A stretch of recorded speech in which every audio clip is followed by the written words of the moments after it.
வளர்ந்திருக்கிறோம்.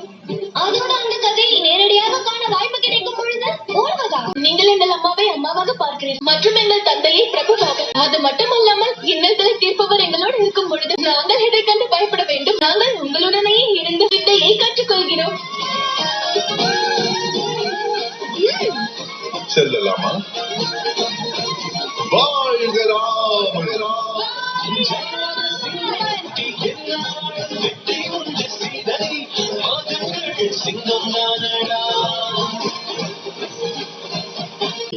எல்லாம் எடுத்து வைத்து விட்டேன். நான் செல்ல தயாராகிவிட்டேன். இருந்தாலும் ஏனும் இந்த குடிலை விட்டு செல்வதென்பது, முனிவர் வால்மீகியின் நிழலை விட்டு செல்வதென்பது எனக்கு வருத்தம் அளிக்கின்றது. வருத்தம் இருக்கத்தான் செய்யும்.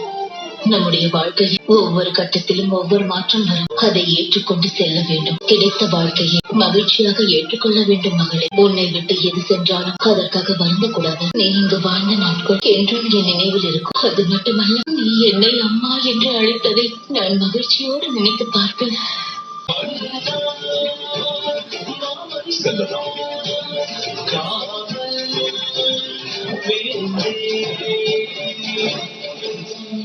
இங்கு யாருமே தென்படவில்லையே.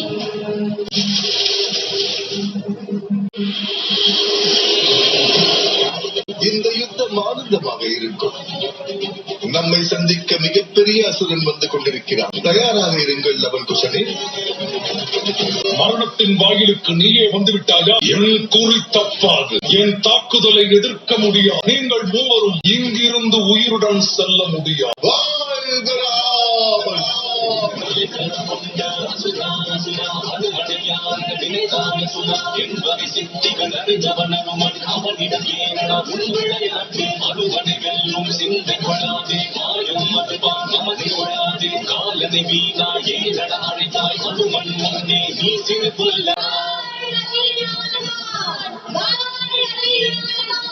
உன்னுடைய வீரத்தை பற்றி அதிகமாகவே கேள்விப்பட்டிருக்கிறேன்.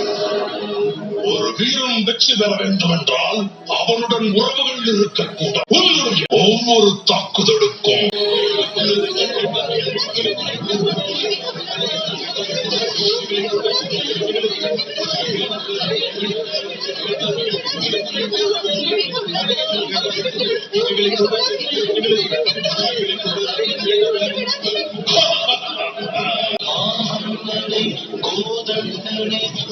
சண்டைக்கு அழைத்தானவன் ராமன் வில்லின் வலிமை அறியா மூடன் அவன்.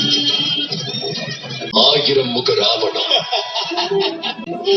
அற்புதம் ராமன், என்னை அடையாளம் கண்டுகொண்டு விட்டாயே. நானேதான் 1000 முக ராவணன், உன்னை அழிக்க வந்தவன். உன் அயோத்தி வாசிகளிடம் சந்தேகத்தை விதைத்தவன். ஆயுதம் ஏந்தாமல் துளி ரத்தத்தையும் சிந்தாமல் என் எண்ணத்தை நிறைவேற்றினேன். அது மட்டுமில்லை ராமா, உன்னுடைய வெற்றியை கூட நான் கொண்டாடவிடவில்லை.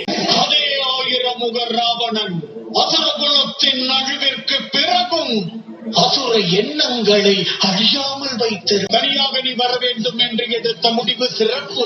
குறைந்தபட்சம் உன்னுடைய சேனைகளாவது போரிலிருந்து தப்பித்ததே. ஆனால் ரத்த தாகத்தால் தவிக்கும் என்னுடைய சேனைக்கு ரகுகுல வம்சத்தின் ரத்தத்தால் தான் தாகத்தை தணிக்க வேண்டும்.